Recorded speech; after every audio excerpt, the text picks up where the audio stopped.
আরজিকর ইস্যুতে আন্দোলন জারি। এদিন আন্দোলন প্রত্যাহারের দিনও মশাল র্যালি করা হলো। শ্যামবাজার থেকে হাইল্যান্ড পার্ক একাধিক জায়গায় মশাল র্যালি করা হয়।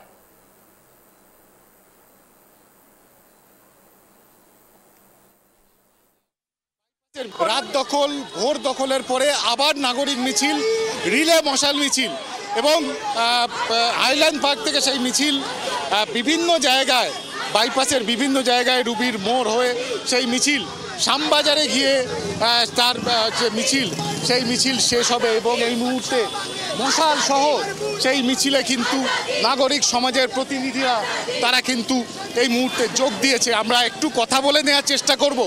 এর আগে আমরা রাত দখল দেখেছি, ভোট দখল দেখেছি, এবারে রিলে মশাল মিছিল কি বার্তা পৌঁছে দেওয়ার চেষ্টা করছে?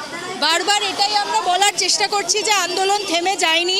আমাদের যে স্ট্রাকচারাল ডিমান্ডের দাবি, আমরা প্রথম থেকে বিষয়টা বলে আসছি, সেই প্রত্যেকটা ডিমান্ড নিয়ে যতক্ষণ না কথাবার্তা হবে ততক্ষণ নাগরিকরা রাস্তায় থাকবেন। এইটা শুধুমাত্র নারীদের আন্দোলন নয়, এটা শুধুমাত্র ডাক্তারদের আন্দোলন নয়, গোটা জনসমাজের আন্দোলন। এখানে এই ওয়েস্ট বেঙ্গলে 6 কোটি নারী রয়েছেন, তাদের পরিবার মিলিয়ে 7 থেকে 8 কোটি মানুষ রয়েছেন।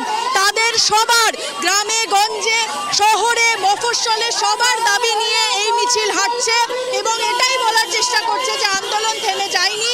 আমরা যতক্ষণ না আমাদের জাস্টিস দুভাবে পাচ্ছি, স্ট্রাকচারাল ডিমান্ড নিয়ে কথা হচ্ছে, ততদিন আন্দোলন চলবে। আমরা কথা বললাম আন্দোলনকারীদের সাথে। আমি স্বপনদাকে একটু বলবো মিছিলটাকে দেখাতে এবং এই মুহূর্তে বিভিন্ন বয়সের মানুষ তারা কিন্তু এই মিছিলে অংশগ্রহণ করেছে এবং তাদের যেটা দাবি যে নির্ভয়ের বিচার চাই এবং সেই বিচারের দাবিতেই একাধিক কর্মসূচি আমরা এর আগে শহরে দেখেছি এবং তারপর এই রিলে মশাল মিছিল বিভিন্ন জায়গা থেকে কিন্তু বিভিন্ন জায়গা থেকে মিছিল, সেই মিছিলগুলো দাঁড়াচ্ছে এবং সেখান থেকে রিলে করে মশাল হাতে নিয়ে মিছিল এগিয়ে চলেছে। একাধিক মশাল রয়েছে এই মিছিলে এবং সেখান থেকে তাদের যে বক্তব্য, বিচারের যে দাবি, সেই দাবিতে তারা অনড় এবং যতদিন না সেই বিচার হবে ততদিন এই আন্দোলন চলবে।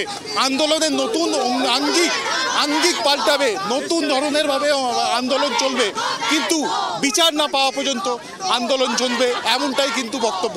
ক্যামেরায় স্বপন রায়ের সঙ্গে ত্রয়ন চক্রবর্তী, ট্রাইব টিভি বাংলা।